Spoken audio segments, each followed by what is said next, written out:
Okay, some invites. We have an open panel. Okay. Wait for some people to show up. And we'll get on today's topic.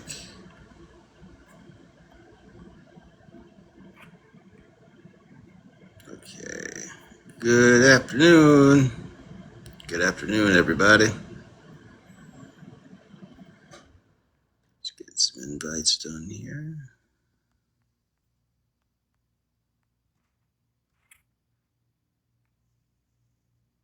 Hello, nice to see you. Just doing some invites really quick. See if anyone wants to come hang out for a little while. Why not, right? What else are you going to do on a Friday? Nice to see you, Tiffany. Nice to see you, Kitty Bug. Nice to see everybody so far. How's everybody's Friday going so far? By the way, we got an open panel. Whoever wants to come in and join, have a conversation. Not too bad. That's pretty good. Hello, Michelle. Nice to see you. Nice to see everybody here so far. I'm glad I keep my live streams pretty traditional. I'm seeing all these like crazies, especially people like Ryan Anderson and some others doing all these battles and doing all these gift begging stuff. It's like, what is this? I thought this was for like, real human conversations. It's like I hear just a bunch of slop when some of these live streams come along, but who am I to judge? If that's what they want to do, that's what they want to do. And hello, Katie. Well, Ryan is a grifter just like Gypsy. And that's coming from someone who used to feel bad for the guy, which, I feel bad for how Gypsy treated him because it was a calculated thing. She calculated all of that from the beginning. But I think that he is almost just as bad as Gypsy. I agree. And like I said, I used to feel really bad for him. I thought like he was like this school teacher trying to do the right thing. That was, that lost his job because of her. And then, and I don't believe that dare story for 1 minute where he was dared into riding Gypsy Rose. Like, okay, one guy thinks of the Tiger King and he thinks of Gypsy Rose. It's like, no, you contacted her because you wanted to contact her. In my opinion, I don't think that. I think he's got some issues. And, I think that Gypsy takes advantage of people like that. Yeah. That's her target, like, that's who she targets. It's a pattern. And why she's so obsessed with Ken is because Ken had the ability to say bye-bye, and that's why she's obsessed with him, because I think in the end, as long as she thinks she's won, that she won something, and that's like basically where her obsession with Ken comes in, because she knows he's got the ability to say bye-bye. If you ever go back and listen to their little couples counseling session or whatever, she brings it up more than once. It's like, he left me. He dumped me. He just left me with no reason. He just wouldn't give me, there was no closure. There's no, it's like, this really like peed her off. You can tell. She's used to getting over on men, and for once it didn't happen.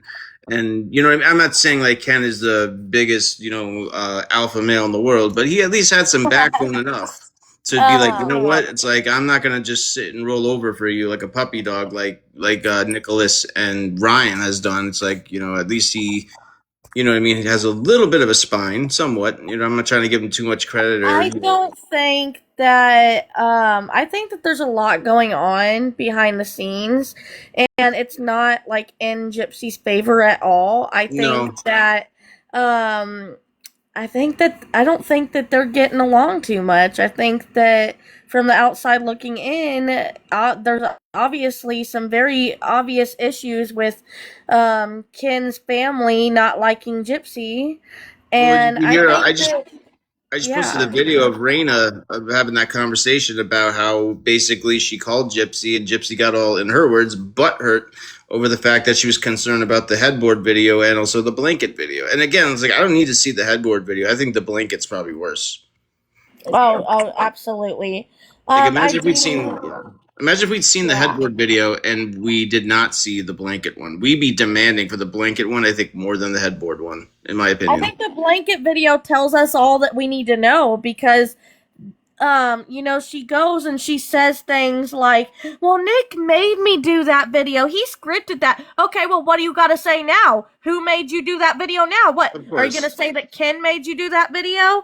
There's nothing in any of She, those videos with Nick that shows that it's she's a looking pattern. yeah, there's no teleport. And another pattern I see with her every time she gets on some podcast and they're about to release another one with that pretend podcast. This guy literally says on his profile he interviews con artists. I'm like, did she not read that first? But again, just from the trailer or whatever, the little promo that he did of Gypsy Rose, it's like he's already buying into the whole her mom's the con artist and everything, Well, buying here's right the into the mainstream. thing. He's Here's going to the get thing. a lot of backlash. That guy's A oh lot my of god, people rest in peace to his upcoming comment section. That's all I got to say. a lot of people are already like, oh, well, I don't know if it's going to be like good or not, like if they're going to feed into Gypsy's narrative. But what people need to realize is this is her pattern. She only does interviews that she can control. And It's for only damage on control, because her again term. she had to get off the line again, and a lot of damage control going on. That's just to do again and again. She says the same thing in there. If only everyone would just give me a chance, and I'm gonna make mistakes. I never got to live a real life, and everything she does out in public is the first time she's ever done it. Even though we got proof that she's done millions of things. Remember, she said she's never been like to the lake or a beach anymore. She changed it she changed it to, well, I've been to a lake but never the beach, even though I have a photo of her at the beach. And that's another one of my debunk videos. And it's just like, oh, I've never been to the beach. I have a picture of her in the wheelchair in the sand on the beach. It's just like she can't keep up with these lies because there's so much stuff available on the internet. It's just like it could be debunked in literal Yeah, seconds.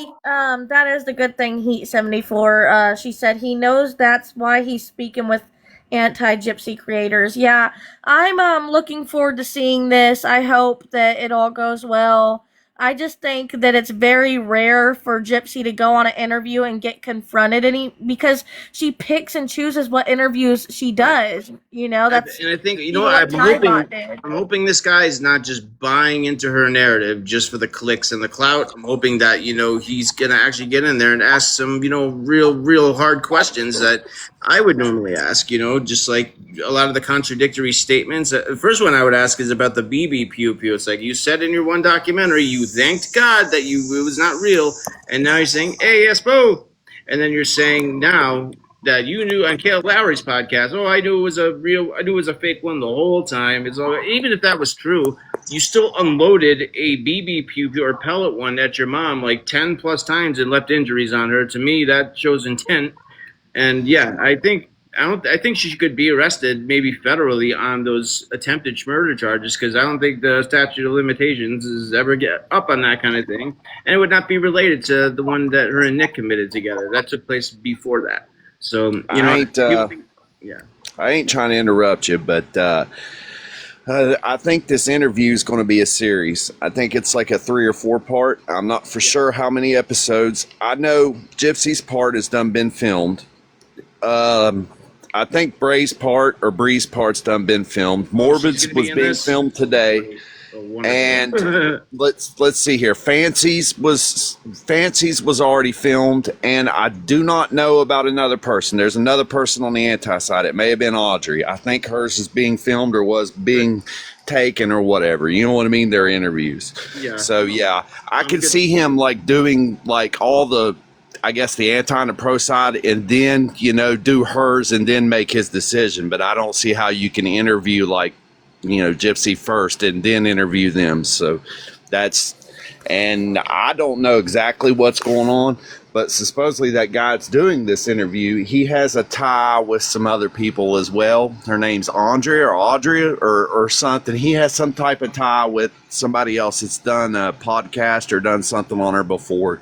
I don't know if I think his sister had Munchism by proxy or something, or it was claimed that she did or something. I have no idea. I ain't going to like spread false information, but yeah, that's it's just in my opinion. She's definitely.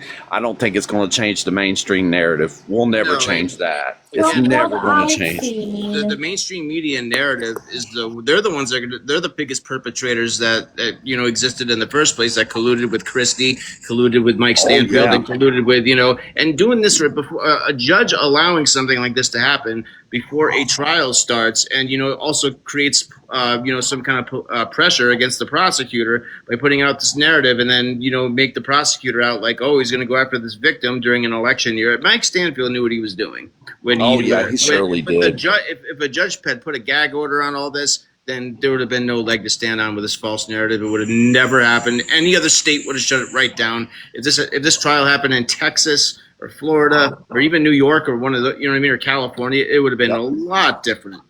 Oh, it would have definitely been different. But when she got out of prison, like right beforehand, she had a big head. You know that. Oh, They yeah, boosted her morale. People in there said, "Yeah, Gypsy, let's go, Gypsy." You know what I mean? It's cheering her on. You know what I mean? Do you know It's like, yeah, let's cheer on a murderer. Right. Do you know who hated her though? Do you know I'm hearing more and more statements from corrections officers that were in there while and they all have nothing but like really bad things to say about her. Not a single person not a single officer said anything good about her, male, female, what have you. I seen like 50 news outlets. What was it, yesterday or the day before? They all claimed that she was getting some type of glow up, like Botox injections or whatever. You know what I mean? And that's all they said. There was from people. There was all kinds of different million places. You know what I mean? Yeah. Just like every news outlet was reporting on that. I'm like, why are you reporting on that? You know what I mean? There's definitely right. When she cut that blanket up, they didn't report on that. Which I understand that's. It's what it is, but it's notable. I think it's notable considering who we're dealing with. Now, do you remember when she first got out of prison and she wanted to stay in Missouri for a little while because she thought she was going to be able to, in her words, manipulate events surrounding that football game so she could beat Taylor Swift? She was trying to meet Taylor Swift with TMZ. She tried to set it up. TMZ said that they would see what they could do and blah, blah, blah. It wasn't a for sure thing. Yeah, I remember all that. Parole officer said, get out of here. She threw a fit. Did you see the fit she threw when she found out she couldn't go? We're like, brother. You know what I mean? Because that made me feel kind of weird. I was like, wait a minute. Like, why is she so hell-bent on staying in Missouri? Wouldn't you want to get out of there as quick as you can? Because that's where all your best.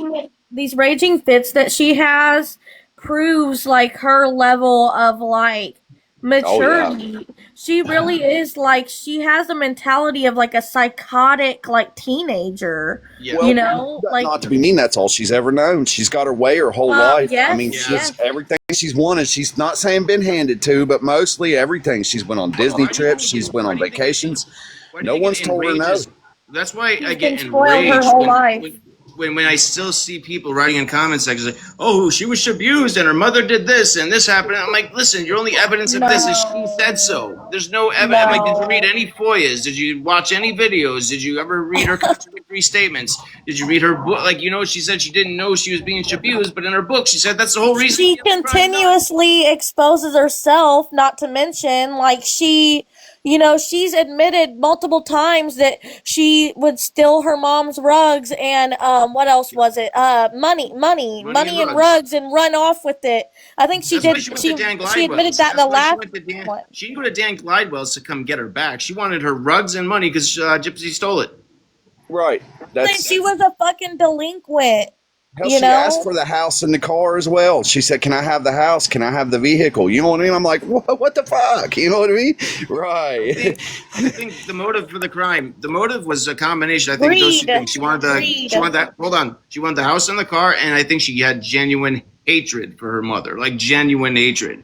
I mean, you know what I mean? Just the BB incident alone was enough to tell me she absolutely hated her mother. The police, go back to that interrogation, because to me that interrogation is everything. Well, on top of that, hold on one second. Let me just finish my thought. So, and what I love about the end of that interrogation was the fact that they said the one officer's like, you hated your mother. It's like, this is over with. It's over. You hated your mother. That's what I remember about the end of that, was like they really had her pinpointed, and it was the DA, and the judge that dropped the ball in that entire thing. You know what I mean? Yeah. That's why I'm like, the police had her down in 1 second. Like you know what I mean? And I love how they just let her rant and rave about Magic Kingdom and Dumbledore for 2 hours, and then they just pull the rug out from under her, and they fed her a narrative. They fed her like, did he do this? Did he? I mean, like they tried to basically like pigeonhole her with a story that they knew wasn't true, and she ate it up right away. Yeah, she ran right with it. Yeah, that's why she was taking the teeth out, and that's why she's. I need a lawyer because she knew none of the tactics were working. It was over. I ain't trying to interrupt nobody. I'm going to jump off here as soon as I get done with this. But if you listen to her in that that interrogation, she speaks about her mother in past pretense. You know what I mean? Yes. If you pay attention to the words she says the whole time, and they know they do this every day. She used to this, and she was this, and this is before they even tell her she's unalive. So it's right. It was amazing. Right. They already knew. But anyways, I've always wondered, like, I know this is a little bit, off the subject, but why does Rod always says, well, my daughter made a mistake. Making a mistake is, speeding, smoking a joint, getting caught. Yeah. You know what I mean? Little thing. A mistake. Planning your mother's murder for over 2 years is calculated and evil and conniving, and that's not a mistake. Get out of here with that crap. Right. I've always wondered, how he's never seen no signs of abuse. You know what I mean? I ain't saying he did, and maybe he did. Hell, who would ever know? They maintain that lie now because they knew that they. And by the way, I think that was defense number 3. If that was all true, why didn't they take this to trial and get her acquitted? Why did Mike Stanfield say, if it goes to trial, she's gonna be spending the rest of her life behind bars? I'm like, I thought the abuse was real. Apparently not. I think if it did go to trial and she didn't get no plea deal, they were going to push that Munchism by proxy. They were going to push that, medical abuse. I mean, they can try, but they had no evidence. I know they had not. I understand that, but they were going to try. You can't diagnose the dead. It's like you're right. Everyone says, "Oh, Dee Dee had this, Dee Dee had that." I'm like, how do you can't posthumously diagnose somebody with something? We can't hear her side of the story. We just hear she slipped through the cracks of justice. She did. She did. I mean, that's what you can call it. But she slipped through the cracks of justice. And if someone with that much luck, it's a very dangerous precedent of basically having this societal experiment of just letting these violent mastermind criminals just wander the earth and the landscape. Why? Because she's 4'11" with a pipsqueak voice. Maybe that's got something to do with it. I don't know. Regardless, it's it's like sometimes to me those are the most dangerous ones. The ones that show. So I think I just came to a not a conclusion, but I think that I just had a thought in my head. Tessa said that someone has the transcripts. I'm sorry, I can't talk. I got cotton mouth. Someone has the transcripts of podcast. He's exposing lies with the FOIAs, apparently. So here's my thoughts on what happened. I think what happened was he interviewed Gypsy, but she wasn't aware that he knew the truth.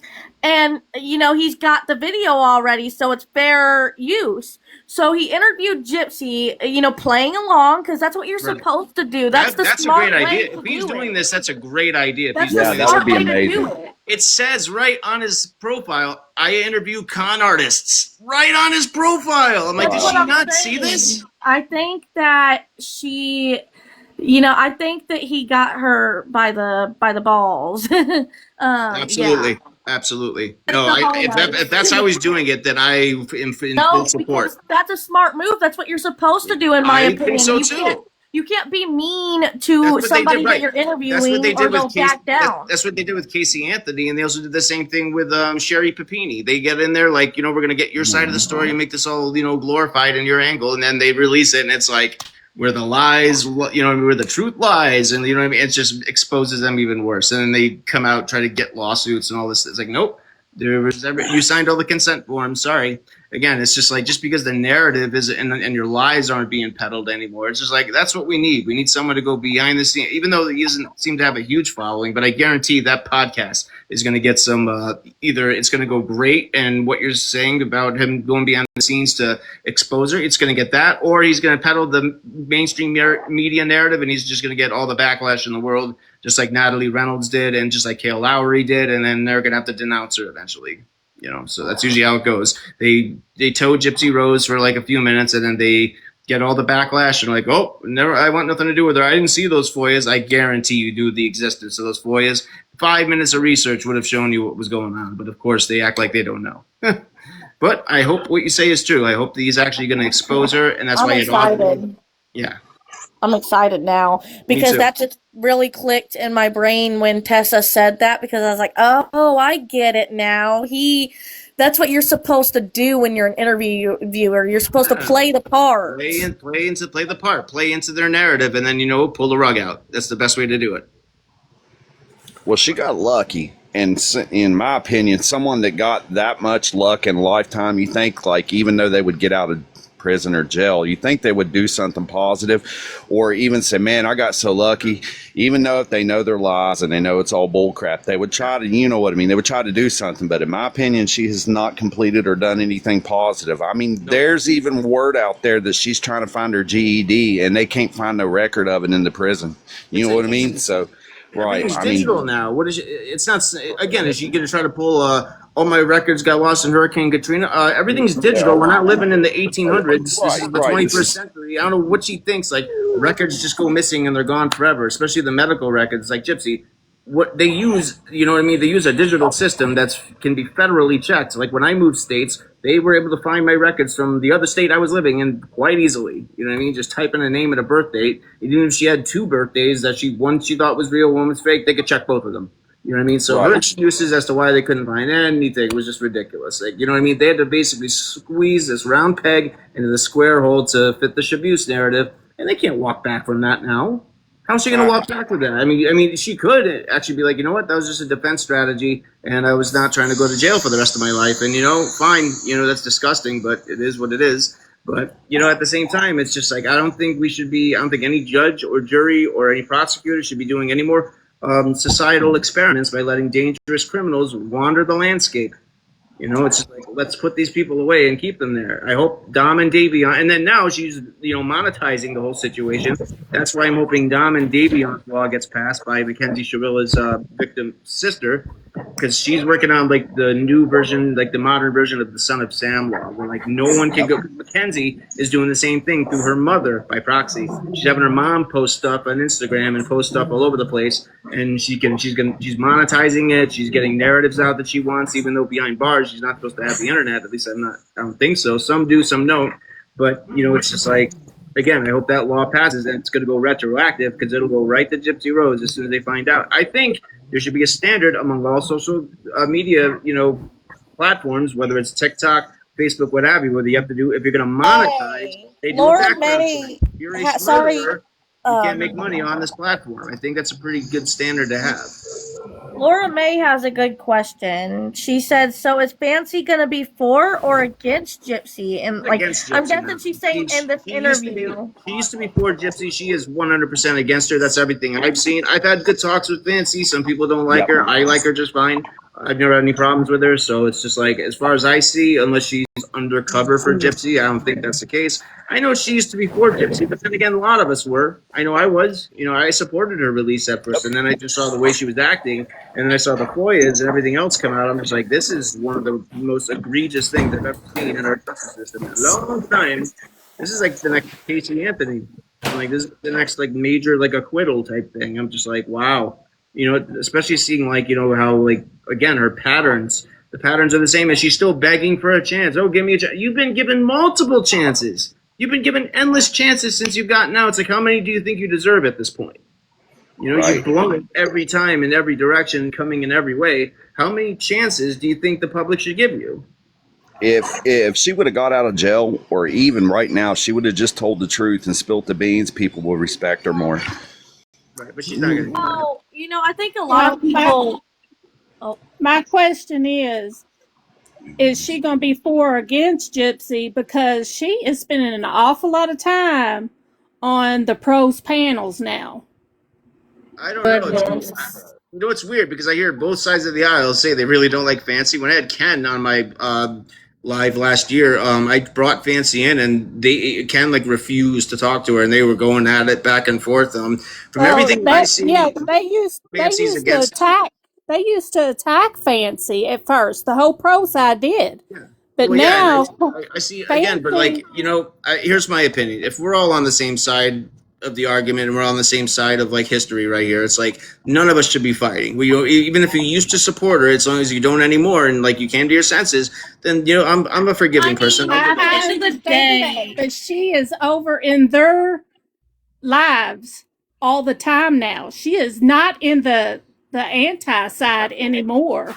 Well, I mean, I just had a conversation with her maybe like a week and a half ago, and she was quite against her. So, I mean, unless she's flip flopping really fast, I From don't what know. I heard, she's done some really horrible things to some of the anti creators on here, and I like the anti creator on here that she's done that to. So, that's why I'm like, I understand. I understand what you're saying. Yeah, and me and I'm not trying to like expose anything, but like say anything for sure. But me and Rachel Garlick are talking about possibly doing like a 2-person type show or podcast. Just covering all the truth from bottom to top to bottom about Gypsy. And she's a pretty direct person for that. So we're kind of working out the details with that because she's got a big platform for that. And I'm just like, we could really, really smash the truth out there because I think she's got a bigger following than Audrey does. And I'm just like, we shouldn't sit on this. We should actually, use this to really push the truth out there. So, like, I'm gonna I'll team up with whoever. And like I said, as long as everyone's on the right side of history, and like we're all on the anti side or whatever what they want to call us, haters, whatever. We're just truthers. I mean, we look at records, we look at paperwork, we look at FOIAs, we look at documents. What do they have besides arguments and screaming at the top of their lungs and just repeating the same old abuse narratives? It's like that's been debunked 20 ways from Sunday. That whole side are tweakers, so to see Morbid on there trying to defend. Yeah, I just think it's going to take that whole side are tweakers. I think it's got to get to the right mainstream media. That whole side are tweakers. I think there should be someone on the mainstream media side that's going to actually look at the FOIAs and be like, you know what, we need to put this out. I'm tired of seeing certain people get protected because they don't want to walk back on a narrative or they're going to look embarrassing, being like, oh, well, no, I legitimately think that this is another tie bot situation. The dude tricked her into getting an interview, and he's going. I hope so. Because again, as soon as I saw the trailer or the teaser for it, I was starting to get really upset. I was like, you know what?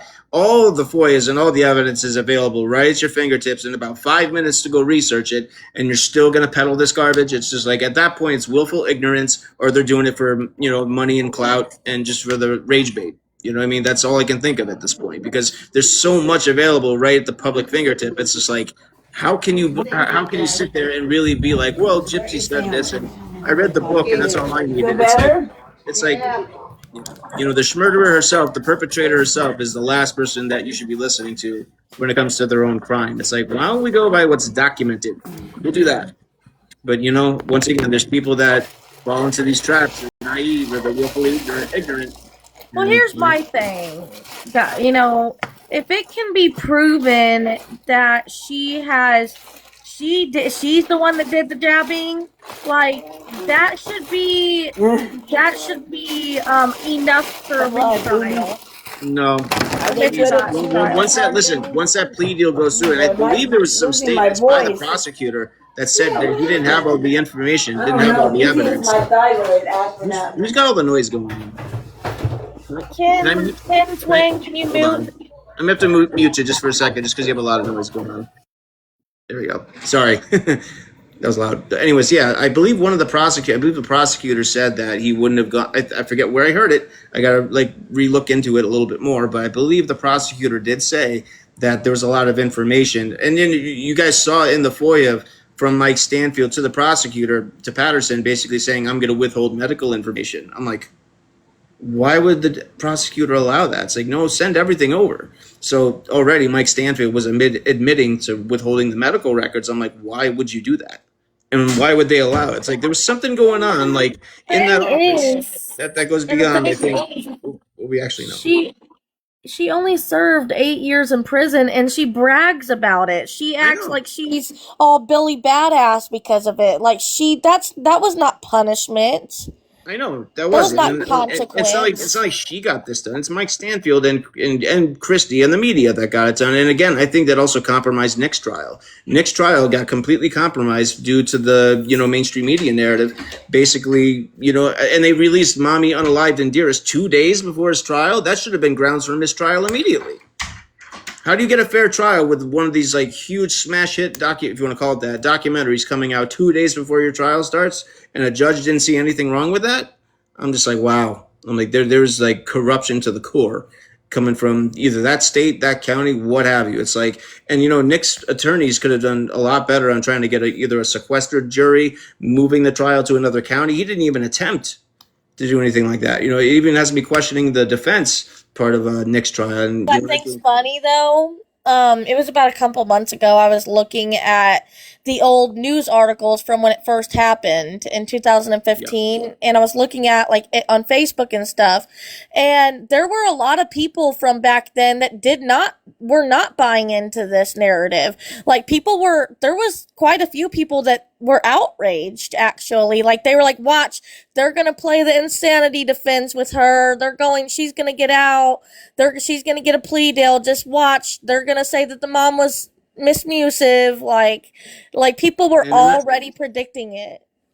And then you want to know what else like infuriated me, because I knew she was going to do this on purpose. Is as soon as like she made her first court appearance in front of the judge, it's like you just hear the baby voice, and like even when they asked her what her address was, it's 56 Volunteer Way. It's just like she's sitting there like with a shaky voice, like I could never harm a fly, like so frail and so weak. But then you watch those FOIA videos of Damona and Ruby and the rest of them. It's like that's the real Gypsy Rose, and also the one that was in the interrogation. Like wait, what? When it comes to the whole to me, that interrogation is everything. It's everything. It's like that's the closest to the truth you're going to get with that, because one thing, she had to do was mix the lies with the truth. And if you base what we know that's documented and her, contradictory statements on that interrogation, the interrogation is the closest you're going to get to the truth, while knowing she's lying about certain aspects of it. But there's a lot of aspects of it she's not lying about, because again, there was no reason in her mind to lie about it at that time. The Shabuse narrative was so far from her mind, she didn't even think of it to even come up with as an excuse in the interrogation. She completely married herself to the defense of throwing her boyfriend under the bus. That's it. It's like she just completely went hell-bent on throwing Nick under the bus, and she researched, so she thought that that's all she needed, and she was going to go back to that pink house with a whole bottle of Zanny the Danny, and she'd be perfectly happy. It's like, no. That's not what happened. The cops pinpointed her great. It was that office in the prosecutor's office and, the mainstream media that dropped the ball completely. And, it's like, they should be held accountable. I think, I think the Gypsy Rose is one big social experiment. Not only did they let her go, but they give her her own reality show. They, give her hundreds of thousands of dollars worth of documentaries that are completely aligned with a bunch of false narratives. It's like, what are they doing and why? Why are they like putting this like social experiment on this schmurderer for what? It's like, I don't get it. It's like, I really don't. It's just like, is this just a ratings game? Is this just TV, like, going like up head to head with, mainstream media versus the documentaries? Like, again, it's like they cast Gypsy Rose in this really false, like, pretense of, victimhood. And then they just took this false, and again, the disservice it does to true victims of, people that have most people, if not almost all, look up the statistics for Munchausen by proxy. Usually the people that are, have that induced on them are children, and usually they don't live to tell about it. I think there's like one, maybe two cases where they live to tell. And then you want to know what? There's not one that exists where not only the person survived it, but also unalived their abuser. To me, I just think that this was very, very calculated. She like this was like obviously it was premeditated. I mean, she planned it for over 2 years. Yep. But like this was calculated. Like she should have gotten in way more trouble. But since she had someone help her with doing this, that was the loophole. She knew what she was doing, and absolutely. I cannot be convinced otherwise. She knew the laws. She researched them. Absolutely. She researched it, but one thing she didn't research was, she's not going to get accessory charges. She's not going to get like, being any sort of accomplice. She's going to get the exact same charges. I guess she forgot to read that part. But again, it's like at the end of the day, they had a perfect window. Again, there's a lot of politics involved in this, especially with the fact that the DA was in a re-election bid that year. The judge failed to put a gag order on the case. And so, Christie and Dan Patterson ran to the media with a false narrative to save her, her behind and all this. And basically, made a fool out of our justice system so they could get her off because, God forbid, this woman has never even had to suffer any kind of consequences. And even when she said she deserved to suffer the consequences in prison, she's like, oh, it's too long. It's like, well, what do you think someone should get for premeditated murder? Usually it's life or the ultimate penalty. So I wonder what, it's funny that her opinion changes on the justice system when it benefits her. Funny though, because it bit her in the ass, really, because she's getting, like, I don't know how to explain it. I lost my I train think of what's thought. happened? I think mainstream media will eventually cave once they see the public pressure.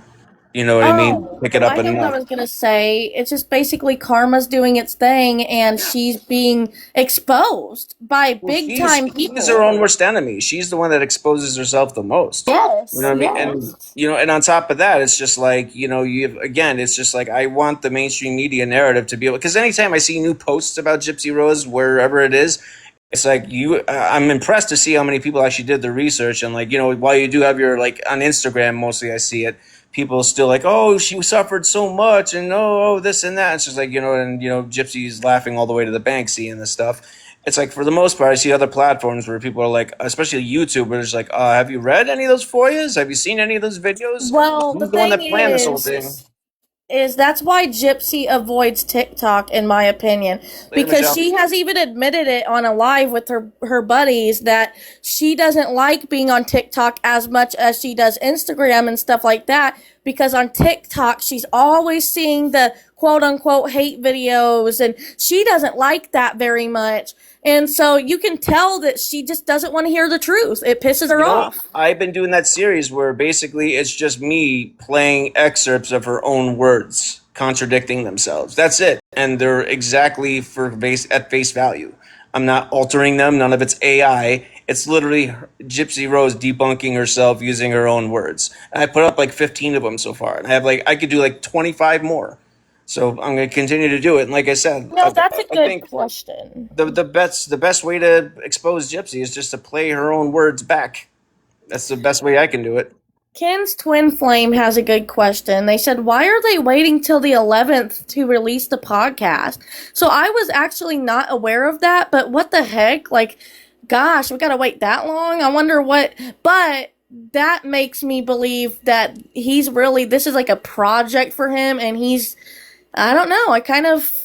I don't know. This could go either way. I hope what I'm hearing is true that he's gonna pull the rug out from under her while she thinks this is gonna be pro Gypsy.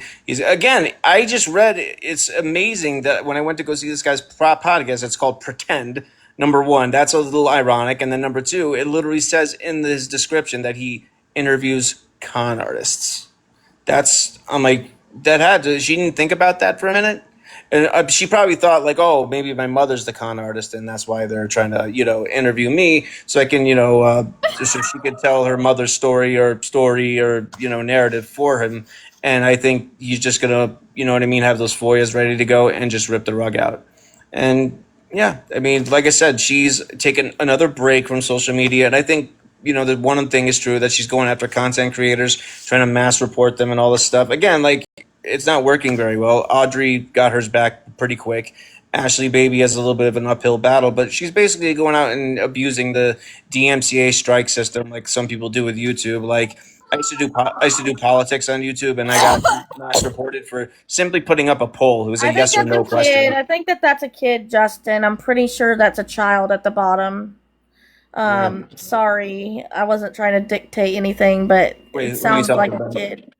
No, at the end of your panel, it sounded like a child, but I Well, lost some my people train have of kids. thought. Like, here's one thing, and I ask this for anyone that comes on panel. If you're gonna come on panel, don't have a whole slew of noise in the back, because as soon as they come on panel, sometimes I hear like a whole truck full of noise, and it's just like I understand you got something, you're probably multitasking or something, but just take into consideration that you know what I mean. Like, no one can hear anything. Like when that noise comes in, it like it's overpowering sometimes. So just make sure Uh, like if you want to, what I mean. Listening is one thing, or mute your microphone until you can get so into a quieter place. I was not aware of this, but actually, I'm pretty interested. Ken's Twin Flame said that she was annoyed that they're interviewing Audrey, so she put in for Morbid to be interviewed.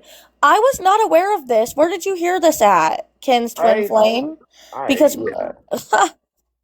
Because Morbid, it's just like he switches sides when it's convenient for him. He thinks he's a big troll, but he's just cringe, in my this is opinion. who Gypsy is, though. You can tell if It's funny that she really did that. Gypsy and her crew immediately started loving on Morbid as soon as he was like going against the anti-content creators when they were calling Audrey the girl. It's like why? It's just like, and they, again, it's like the people on our side just like eat it up. It's like, I don't eat any of that up. They could start Justyn the whatever tomorrow. I don't care. Go for it. Waste your time because it's not gonna do anything as far as I go. I'm still gonna do my content.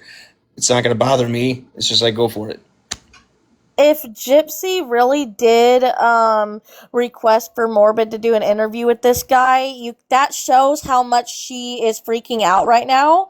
I think it is very telling, and I think that shows her level of like maturity because she's thinking in her mind, "Oh, I better hurry up and get somebody that is good at manipulating, and I better hurry up and get somebody on my side to interview." And so you can tell, like, it's just very telling that she's panicking. Yeah, I mean, like I said, Gypsy acts and always says like, I don't care what the public says, I don't care what the haters think. But that's all. Even in the therapy session, the Ken and Gypsy couples therapy, Ken revealed basically like, you're on your phone all day looking through comments all day long, just going through scrolling through comments. And it's just, you know what I mean, like, so she could say whatever she wants, you know what I mean. It's like she gets off of the panels and she gets off of social media and then just sends out her reinforcements to go do her dirty work for her. She sends Bree out, she'll send Sheena out, she'll send whoever out, and I get along with Sheena fine, you know what I mean? I joke with her outside of the whole Jip verse, but it's just like, you know what I mean? Like, she sends out reinforcements to basically keep peddling the same old narrative, the same three people. She's having to go out, do the same old three talking points, even though they've been debunked from Wednesday. But again, it's going to require some really big content creators. And I see a lot of big YouTubers now starting to cover Gypsy Rose's S. narratives. Gomez. I don't think I've heard from S. Gomez yet. Are you there, S. Gomez? Did you have anything to say? You've been up here for a while. She's one of my mods. Me and her are pretty close friends. I So just she's always didn't know like, if you had she's anything always to here. say. No, Okay. I mean, if she wants to talk, she'll talk. But she's like one of my best buddies. And oh yeah, she's at work. She's a librarian. You're still a librarian, right? Espo? Ooh, that's a pretty cool job, being a librarian. Yeah, I think she's a yeah. Yep, that's right.